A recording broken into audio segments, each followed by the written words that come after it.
Hello, and welcome to the latest in our series of video stories for Interfaith Week. I had promised you some additional chaplains this week. However, I'm afraid they've all been too busy to make and record these videos. So I'm afraid you're stuck with me today.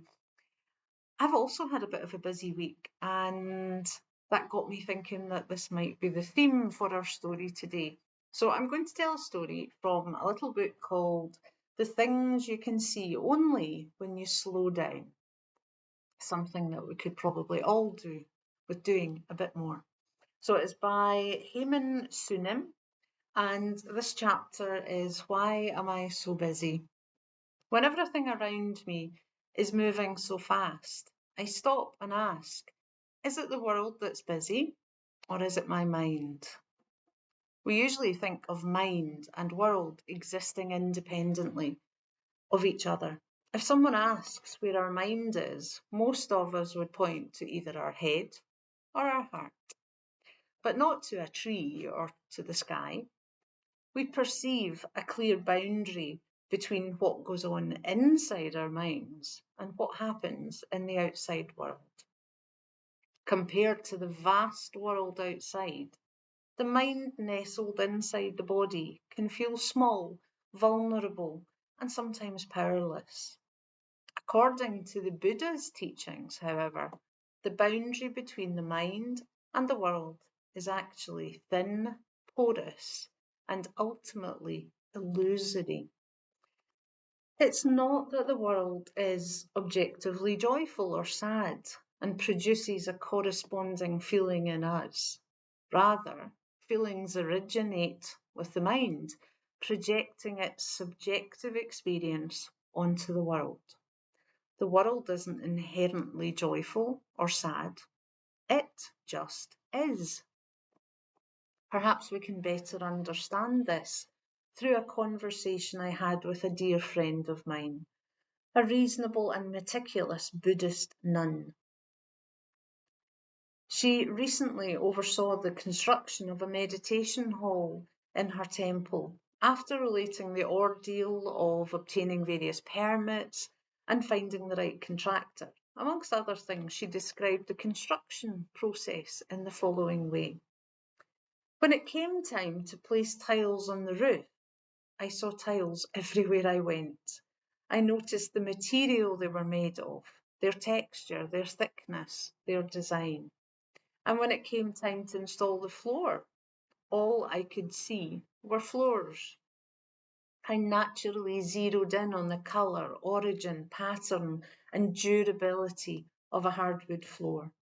And then it suddenly dawned on me. When we look at the outside world, we're only looking at a small part that interests us. The world we see is not the entire universe, but a limited one that the mind cares about. However, to our minds, that small world is the entire universe.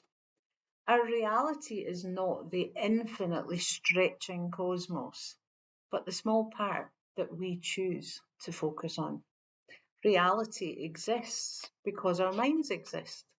Without the mind, there would be no universe. The more I reflected on this, the more her insight made sense to me. The world comes to exist because we are aware of it. We cannot live in a reality of which we are unaware. We neither can nor want to know every single thing that happens in the world. If we did, we would go crazy with the overload of information. If we look at the world through the lens of our mind, the way my friend did, we will readily notice what we're looking for because our mind will focus on it.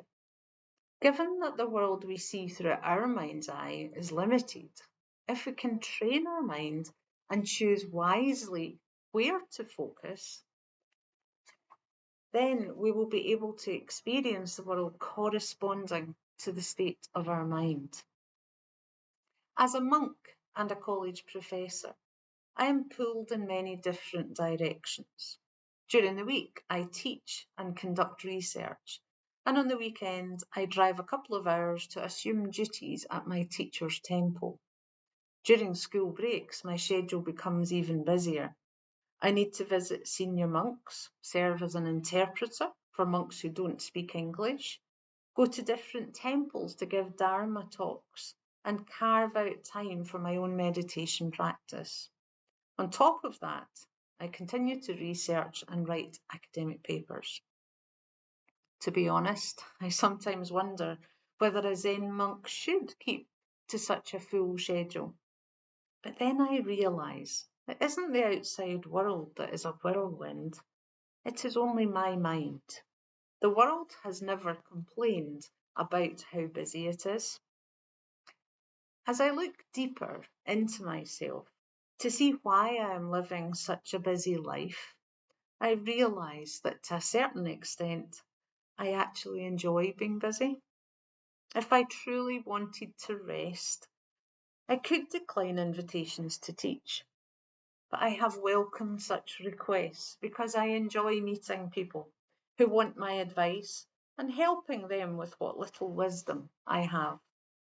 Seeing other people happy is a deep source of joy in my life. There is a famous Buddhist saying that everyone appears as Buddhas in the eye of the Buddha, and everyone appears as pigs in the eye of a pig. It suggests that the world is experienced according to the state of one's mind. When your mind is joyful and compassionate, the world is too.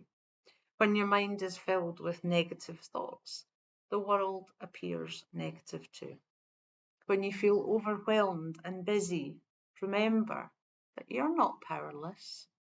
When your mind rests, the world also rests.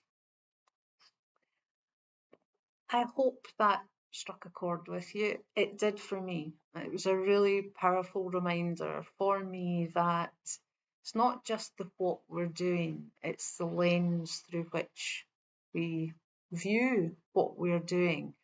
And also the fact that it's a choice and that much of what we do we could say no to, but there is something inherently driving us to say yes because there is something in that for us, something that brings us joy or fulfillment, whatever it might be. So hopefully, as I say, there was something, a nugget of truth and usefulness in that for you. So have a lovely day.